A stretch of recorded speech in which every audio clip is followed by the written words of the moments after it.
Hello students, last सेशनमध्ये आपण चर्चा केली ग्लायकोलिसिस कशा पद्धतीनं ॲरोबिक रेस्पिरेशनमध्ये 3 स्टेप होत्या.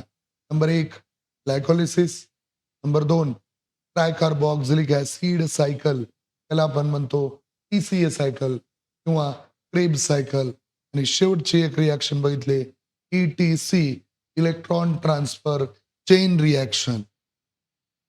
हे झालं ॲरोबिक रेस्पिरेशन, ज्याच्यामध्ये ऑक्सिजन इन्व्हॉल्व्ड असतो आणि ऑक्सिजन इन्व्हॉल्व्ड असल्यामुळं ग्लुकोजचं तिथं कंप्लीट ऑक्सिडेशन होतं आणि कंप्लीट ऑक्सिडेशन झाल्यामुळं maximum amount of energy release होते. अशा पद्धतीनं 38 मॉलिक्युल्स ऑफ ATP आपल्याला मिळते. आपण लास्ट सेशनमध्ये बघितलेलं आहे. या सेशनमध्ये आपण चर्चा करणार आहोत अनएरोबिक रेस्पिरेशन. अनएरोबिक रेस्पिरेशन म्हणजे काय? तर रेस्पिरेशन विदाऊट ऑक्सिजन. अनएरोबिक म्हटलं की काय? रेस्पिरेशन विदाऊट ऑक्सिजन, त्याला काय म्हणतो आपण? Anaerobic respiration. आता या अनएरोबिक रेस्पिरेशन मध्ये 2 स्टेप महत्वाच्या येतात. नंबर एक ची स्टेप आहे ग्लायकोलिसिस. कॉमनच आहे. फक्त एक्स्ट्रा काय वाढलं इथं? फर्मेंटेशन. अनारोबिक मध्ये एक्स्ट्रा कोणती स्टेप येते मग? फर्मेंटेशन. कळतं एवढं? कशा पद्धतीनं वर्किंग करते बघूया, समजून घेऊ. आता फर्मेंटेशन मध्ये काय होते बघा. ग्लायकोलिसिस मध्ये आपण चर्चा केलं की आपल्याकडे जे ग्लुकोज होतं, आपण हे रिॲक्शन वगैरे समजून लिहित बसायची गरज नाही, फक्त समजून घ्यायचे कन्सेप्ट. ते आपल्याकडे जे ग्लुकोज होतं, ते ग्लुकोजचं एन्झायमॅटिक ब्रेकडाऊन होतं इंटू पायरिक ऍसिड. मग आपल्याकडं पायरिक ऍसिड तयार झालं. काय तयार झालं? पायरिक ऍसिड. आणि काही प्रमाणात ATP रिलीज झाले. मग फर्मेंटेशन प्रोसेस अशी प्रोसेस आहे त्याच्यामध्ये हे तयार झालेलं पायरिक ऍसिड त्याचं काय काय करू शकतो आपण? तयार झालेल्या पायरिक ऍसिडच्या मदतीनं काय काय तयार होते बघा. अल्कोहोल तयार होतंय, कार्बन डायऑक्साईड तयार होते, प्लस एनर्जी. काय काय तयार झालं? पायरिक ऍसिडच्या मदतीनं अल्कोहोल, कार्बन डायऑक्साईड आणि एनर्जी. अजून पायरिक ऍसिडच्या मदतीने काय करू शकतो आपण? Lactic acid plus energy.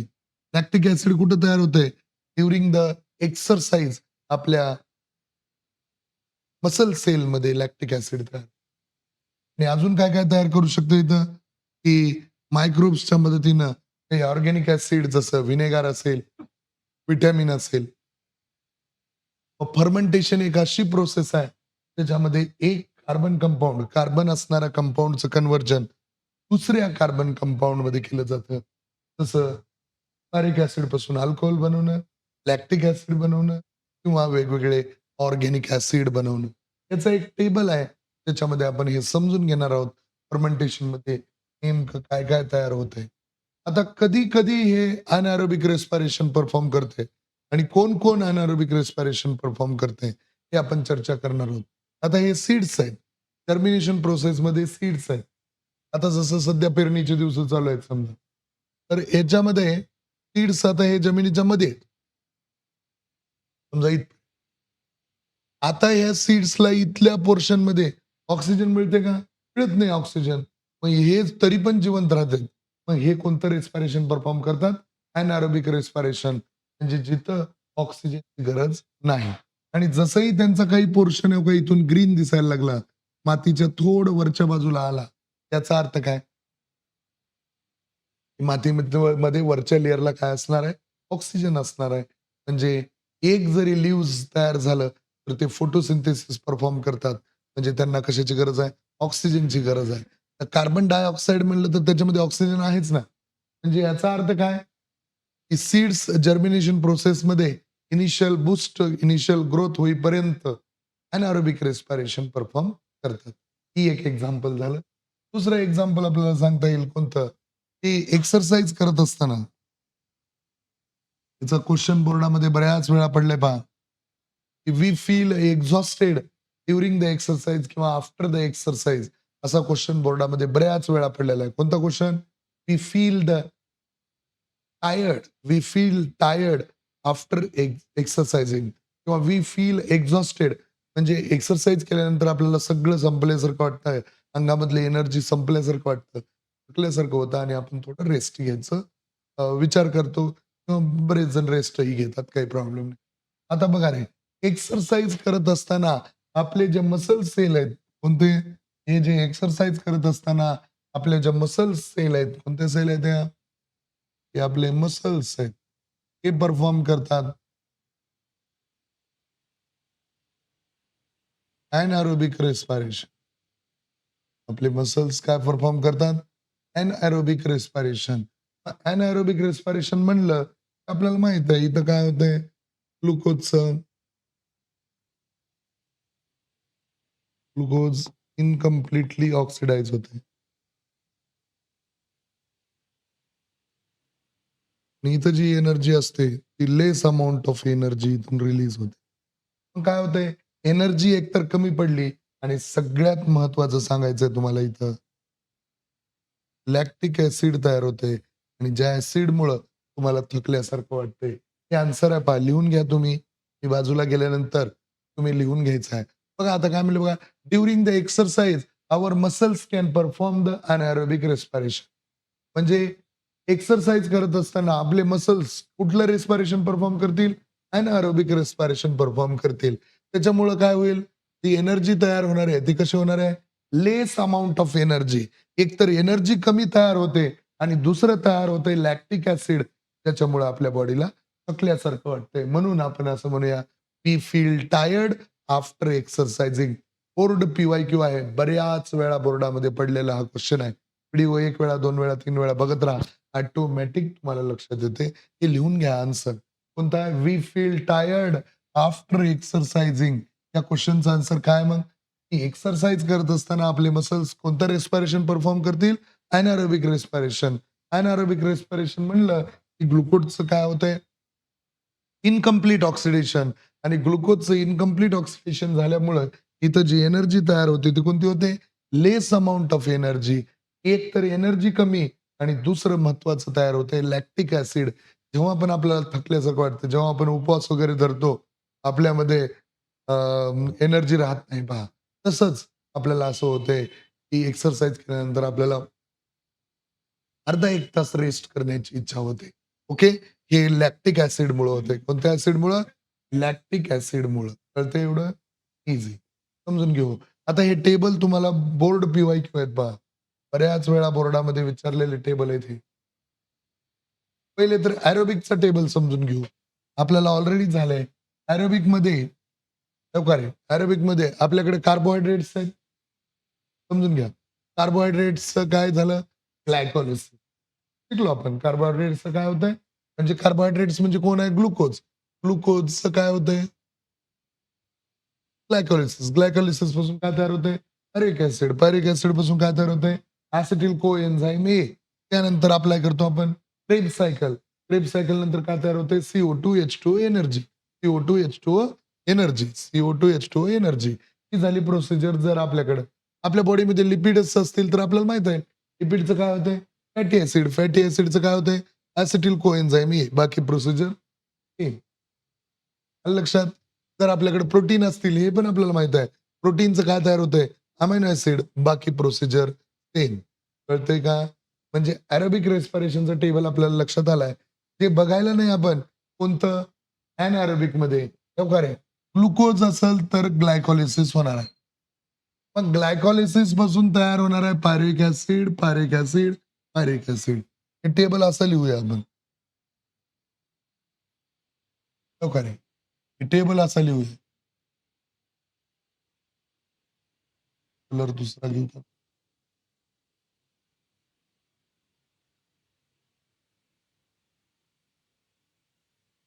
हो का? आपल्याकडे महत्वाचं आहे ग्लुकोज होणार आहे ग्लायकोलिसिस. ग्लायकोलिसिस झाल्यावर पायरुव्हिक ॲसिड एक बाजूला लिहा. पायरुव्हिक ॲसिड लिहा. पायरुव्हिक ॲसिड टेबल लर्निंगसाठी सांगतोय. लिहा. पायरुव्हिक ॲसिड लय महत्वाचं टेबल आहे हा. मग पायरिक ऍसिड नंतर महत्वाचं इथं प्रोसेस आहे फर्मेंटेशन.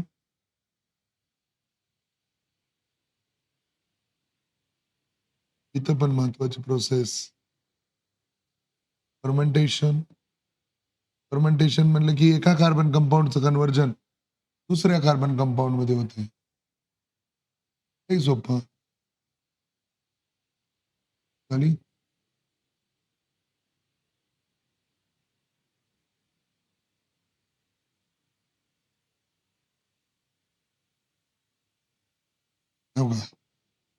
फर्मेंटेशन फर्मेंटेशन नंतर लक्षात घ्या रे, आता काय तयार होतंय समजून घेऊ आपण.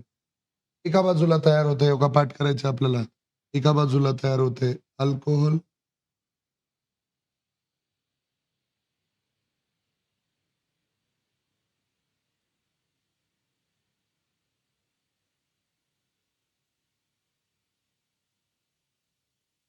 ईस्ट. शॉर्टकट मध्ये कसं लक्षात ठेवू, अल्कोहोलिस्ट. जे जास्त पिणारे राहतात त्यांना काय म्हणू शकतो आपण, अल्कोहोलिस्ट. एका बाजूला लिहू अल्कोहोलिस्ट. इथं लक्षात ठेवू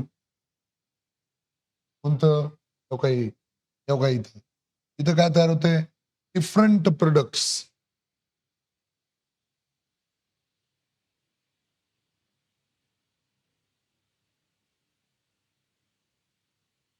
हो का, इथं काय तयार होतंय, डिफरंट प्रोडक्ट्स. याच्यामध्ये ट्रिपल व्ही लक्षात ठेवा. विनेगर, विटॅमिन्स, डबल व्ही झालं, विनेगर अँड विटॅमिन्स. इथं लिहायचं ट्रिपल व्ही म्हणजे काय, व्हेरियस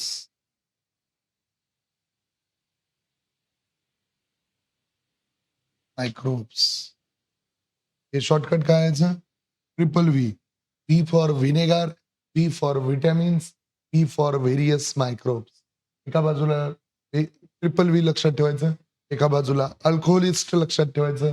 आणि आता अजून एक राहिलंय कोणतं, तो काही फर्मेंटेशन मुळे काय तयार होते, लॅक्टिक ऍसिड. कुठं तयार होते, मसल सेल्स किंवा इरिथ्रोसाइट्स मध्ये. एका बाजूला तयार होते लॅक्टिक ऍसिड,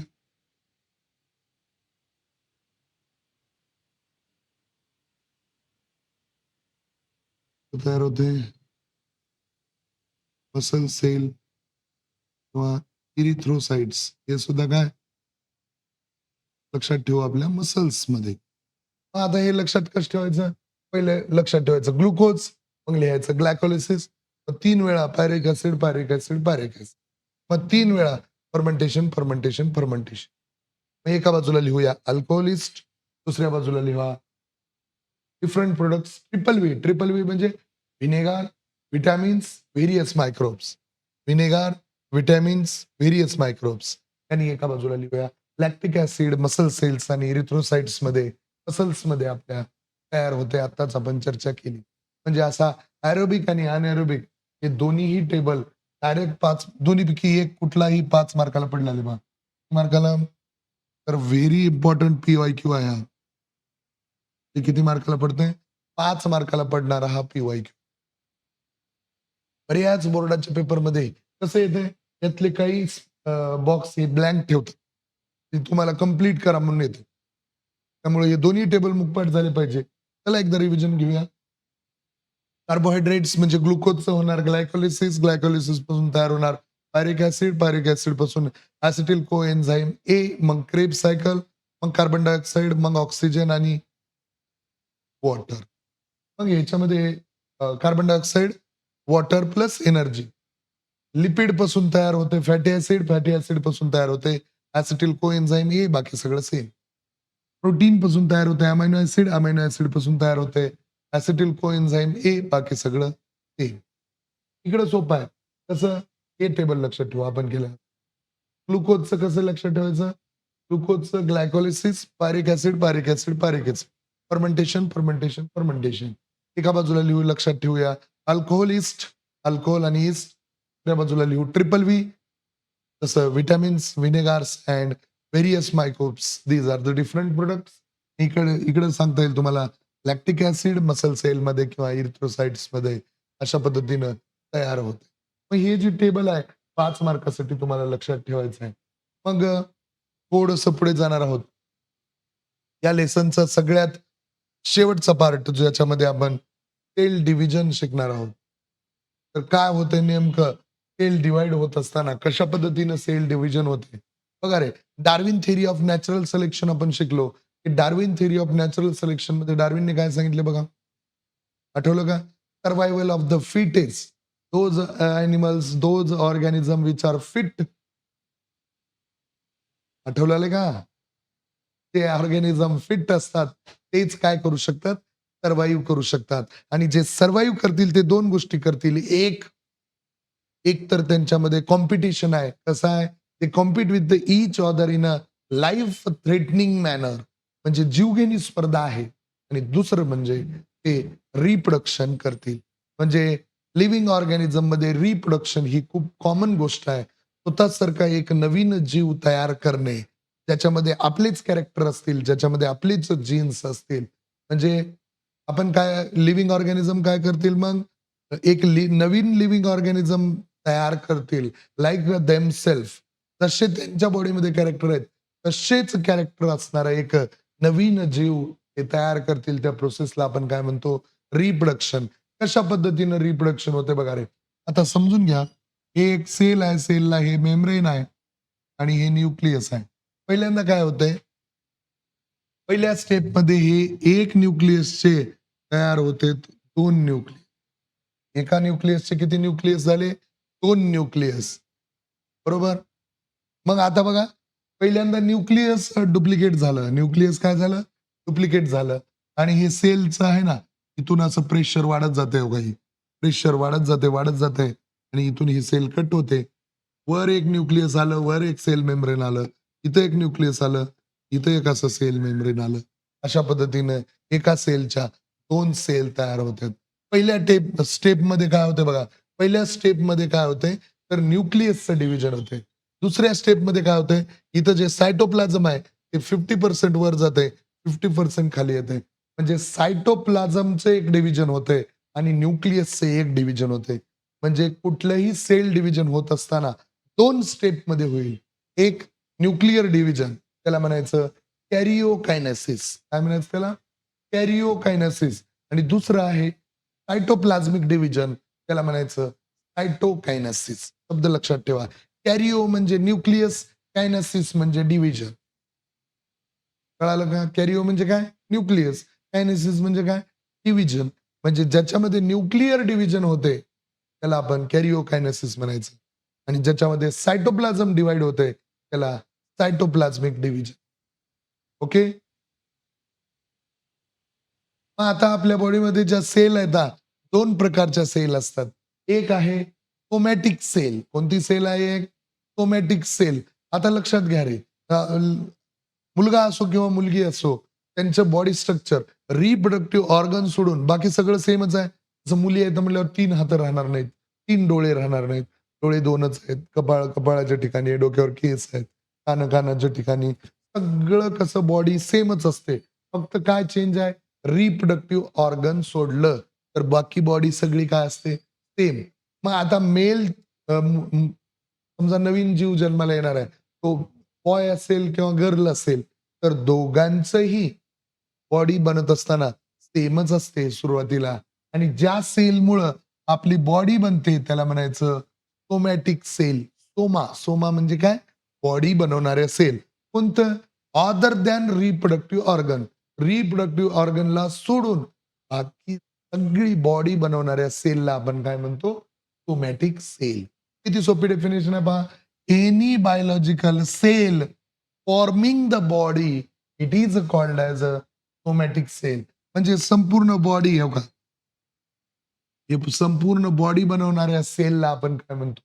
संपूर्ण बॉडी बनवणाऱ्या ज्या सेल आहेत ना, त्याला आपण काय म्हणतो? Somatic sale.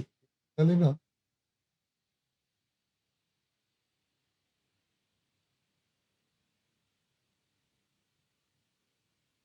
चेक करा. संपूर्ण बॉडी बनवणाऱ्या सेलला आपण काय म्हणतो? Somatic cell. पण याच्यामध्ये हे येत नाही बरं. रिप्रोडक्टिव्ह ऑर्गन बनवणाऱ्या सेल वेगळ्या असतात आणि फक्त बॉडी बनवणाऱ्या सेलला आपण काय म्हणतो? Somatic cell. तर कोणत्या सेल येत नाही त्याच्यामध्ये? हे बघा, in multicellular organism the cell other than the gametes, म्हणजे जे मेल गॅमेट आहे त्याच्यामुळं रिप्रोडक्टिव्ह ऑर्गन तयार होणार आहेत, ज्याच्यामुळं मुलगा आणि मुलगी डिफरन्स तयार होणार आहे, ते सोडून सगळी उरलेली बॉडी बनवणाऱ्या सेलला आपण काय म्हणतो? Somatic cell. कळालं? Any biological cell that forming the body, it is called as a somatic cell. काय म्हणलं बघा definition? Any biological cell that forming the body, it is called as a somatic cell. लक्षात आलं? म्हणजे reproductive organ म्हणण्यापेक्षा male gamete आणि female gamete सोडून जेवढी उरलेली बॉडी आहे, त्या बॉडी बनवणाऱ्या सेलला आपण काय म्हणतो? Somatic sale.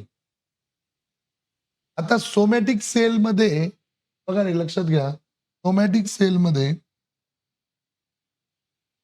जे क्रोमोझोम येतात सोमॅटिक सेलमध्ये, जे पण क्रोमोझोम येतात असं जोडीने येतात. क्रोमोझोम कसे येतात? जोडीने येतात. म्हणजे सोमॅटिक सेलमध्ये येणारे जे क्रोमोझोम आहेत ते पेअरमध्ये आहेत. बघा रे, आणि अशा किती पेअर येतात? 23 पेअर. एका पेअरमध्ये किती क्रोमोझोम? 2 क्रोमोझोम. तर टोटल नंबर ऑफ क्रोमोझोम किती झाले? 46 क्रोमोझोम झाले. म्हणजे लक्षात ठेवा रे, जेव्हा क्रोमोझोम असं पेअरमध्ये येतात त्याला म्हणायचं डिप्लॉइड सेल. काय? डाय मीन्स 2. डिप्लॉइड म्हणलं की क्रोमोझोम कसे येतात? पेअरमध्ये येतात. एका पेअरमध्ये किती क्रोमोझोम? 2. अशा किती पेअर? 23 पेअर. म्हणजे टोटल नंबर ऑफ क्रोमोझोम किती झाले? 46 क्रोमोझोम झाले. आणि सोमॅटिक सेल, एका सेलचे 2 सेल होतात. त्या प्रोसेसला आपण म्हणतो मायटॉसिस. मायटॉसिस सेल डिव्हिजन किंवा मायटॉटिक सेल डिव्हिजन हे जे एक असं सेल डिव्हिजन आहे जे कोणाला डिवाइड करते? सोमॅटिक सेलला डिवाइड करते. म्हणजे ज्याच्यामुळं संपूर्ण बॉडी बनणार आहे. फक्त कोण बनणार नाही? रिप्रोडक्टिव्ह ऑर्गन त्याच्यामध्ये येत नाहीत. या प्रोसेसला आपण काय म्हणतो? या प्रोसेसला म्हणतात मायटॉटिक सेल डिव्हिजन. ह्याच्यामध्ये काय येत नाही? रिप्रोडक्टिव्ह ऑर्गन बनणाऱ्या सेल येत नाहीत. मुद्दाम मी पुन्हा पुन्हा ते का म्हणलो लक्षात ठेवा. आणि याच्यामध्ये जे क्रोमोझोम येतात ते असे क्रोमोझोम जोडीने येतात. क्रोमोझोम कसे येतात? जोडीने येतात. मग एका पेअरमध्ये 2 क्रोमोझोम, असे टोटल किती क्रोमोझोम झाले? 46 क्रोमोझोम झाले. क्रोमोझोम जिथं जोडीने येतात त्याला म्हणायचं diploid type of a cell. शब्द बिलकुल नवीन आहेत. आपण हे कधीच ऐकलेले शब्द नाहीत. शब्द असे आल्यामुळं थोडंसं कन्फ्युजन होण्याचे चान्सेस जास्त असल्यामुळं मी पुन्हा पुन्हा तेच सांगतोय तुम्हाला. लक्षात आलं? हे सोमॅटिक सेल ह्या कशा सेल आहेत मग? Diploid type of a cell. Somatic cell कशा आहेत ना? Diploid type of a cell. तर दुसरे एक सेल असतात ज्याचं नाव आहे जर्म सेल किंवा गॅमेटिक सेल. दुसरे एक सेल आहे ज्याचं नाव काय? जर्म सेल किंवा गॅमॅटिक सेल. बघा रे, आता जर्म सेल म्हणलं तर काय असेल? The biological cell that produces the gamete. बघा, अशा बायोलॉजिकल सेल जे गॅमेट तयार करतील त्याला आपण म्हणतो गॅमॅटिक सेल किंवा दुसरं नाव आहे त्याला जर्म सेल. लक्षात ठेवलेलं का बघा तुमच्या? आता सोमा म्हणलं तर सोमॅटिक बॉडी, संपूर्ण बॉडी बनली. आता नवीन जीव जन्माला यायला लागला तर 2-2.5 महिन्यापर्यंत त्याची बॉडी पार्ट्स तयार व्हायला चालू होते आणि सगळ्यात शेवटी त्याचं जेंडर फिक्स होते 3 महिन्याला. मग हे जे जेंडर फिक्स होणार आहे, हे कोणामुळे होणार आहे? जर्म सेलमुळं. बघा, डेफिनेशन एकदम सोपी. The biological cell that produces the gamete, it is called as a gametic cell और जर्म सेल. आता जे गॅमेट तयार करणार आहेत, म्हणजे मेल फिमेल मध्ये डिफरन्स तयार करणार आहेत, म्हणजे 2 सेल ज्या आहेत त्या मेल मध्ये वेगळ्या पाहिजे, फिमेल मध्ये वेगळ्या पाहिजे, तरच त्यांच्यामध्ये डिफरन्स तयार होणार आहे. आणि मेल मध्ये असते स्पर्म सेल. मेल मध्ये कोणता आहे? Sperm sale. आणि फिमेल मध्ये असतंय बघा एग सेल. मग एग सेल असल्यावरच ते फिमेल होणार आहे. आणि स्पर्म सेल असल्यावरच ते मेल होणार आहे. म्हणजे ऑटोमॅटिक काय तयार झाला? डिफरन्स तयार झाला. मग डिफरन्स तयार करणारे हे सेल कोणते येतात? जर्म सेल किंवा गॅमेटिक सेल. आता लक्षात घ्या रे, या जे सेल येतात ह्याच्यामध्ये जे क्रोमोझोम येते असं सिंगल येते सिंगल. कसं बघा, बघा रे, मेल कडून आणि फिमेल कडून जर विचार करा, इकडून 46 क्रोमोझोम आले असते आणि इकडून 46 आले असते. 46 किती होते? 92 झाले असते आपल्या बॉडीत. आपला जे जन्म झाला ते मेल गॅमेट आणि फिमेल गॅमेट दोघांचे युनियन तयार होते हायगोट. काय तयार होते? हायगोट. आणि झायगोट पासून एम्ब्रिओ आणि एम्ब्रिओ पासून चाइल्ड तयार होते. मग लक्षात घ्या, इकडून जर 46 आले तर इकडून 46 आल्यामुळं किती झाले असते आपले? 92. पण असं होतंय का? असं होत नाही. कसं येतात मग? जे क्रोमोझोम येतात बघा रे, लक्षात घ्या. क्रोमोझोम जे येतात ते सिंगल येतात. इकडून 23, इकडून 23. 23 पेअर नाही, 23 सिंगल क्रोमोझोम आहेत. याच्यामध्ये जे क्रोमोझोम सिंगल असल्यामुळं त्याला नाव आहे हेप्लॉइड टाइप ऑफ असेल. कोणते? हेप्लॉइड टाइप ऑफ असेल. म्हणजे क्रोमोझोम कसे येतात? सिंगल येतात. Single unpaired chromosome. कसे? Single unpaired chromosome. आणि सोमॅटिक सेलमध्ये कसे होते?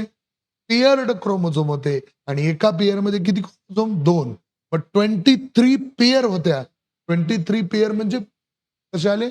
46 क्रोमोझोम. इथं 23 पुढे ट्रान्सफर होणार आहेत. पण ते सिंगल अनपेअर्ड आहेत. मग इथं जे चाइल्ड तयार होणार आहे बघा रे, 23 न 46 होते. म्हणजे हे झाले हेप्लॉइड टाइप ऑफ सेल आणि हे पण झाले हेप्लॉइड आणि इथं तयार होते डिप्लॉइड. ऑटोमॅटिक दोघांची जोडी तयार होते आणि जोडीनं काय होते? डिप्लॉइड टाइप ऑफ सेल तयार होते. मग हे जर्म सेल जे डिवाइड होतात ते कसे होते? मिओसिस न होत आहे. कोणती प्रोसेस दिले? मिओसिस. आपल्याला मायटोसिस आणि मिओसिस असे 2 प्रकारचे सेल डिव्हिजन आपल्याला डिटेल स्टडी करायचे. आता बघा रे, ह्याच्यामध्ये जे क्रोमोझोम कसे आहेत? Only 23 chromosome. हे शब्द लक्षात ठेवू. Single unpaired chromosome. कसे आहेत? Single unpaired chromosome. In gamete 23 chromosomes are available. इथं जे क्रोमोझोम्स असतात, इथं जे क्रोमोझोम्स असतात ते कसे असतात? अनपेअर्ड क्रोमोझोम्स असतात. म्हणजे इथं क्रोमोझोमची जोडी नसते. लक्षात आलं का? बघा, इझी समजते. सोमॅटिक सेल म्हणलं की सोमा म्हणजे बॉडी. अशा सेल आहेत जे काय बनवतील? बॉडी बनवतील. गॅमेटिक सेल म्हणलं की अशा सेल आहेत जी गॅमेट तयार करतील. सोमॅटिक सेल ह्या डिप्लॉइड सेल आहेत. म्हणजे तिथं 23 pairs of chromosome, total number of chromosome 46 आहेत. गॅमेटिक सेल ह्या सिंगल अनपेअर्ड क्रोमोझोम्स आहेत. 23 क्रोमोझोम्स आहेत तिथं. आणि लक्षात ठेवूया, सोमॅटिक सेलचं डिव्हिजन हे मायटोसिसनं होतंय आणि गॅमेटिक सेल किंवा जर्म सेलचं जे डिव्हिजन आहे ते मिओसिसनी होतंय. हा मेजर डिफरन्स आहे मायटोसिस आणि मिओसिस मध्ये. तर आता 5-5 मार्काला जो क्वेश्चन विचारला जाणार आहे तुम्हाला, तो कोणता आहे महत्वाचा? Mitosis, explain the mitosis in detail, explain the meiosis in detail. असे 2 क्वेश्चन आहेत जे एक्झॅक्ट तुम्हाला एक्झाम मध्ये विचारलेले जाऊ जाऊ शकतात. ओके.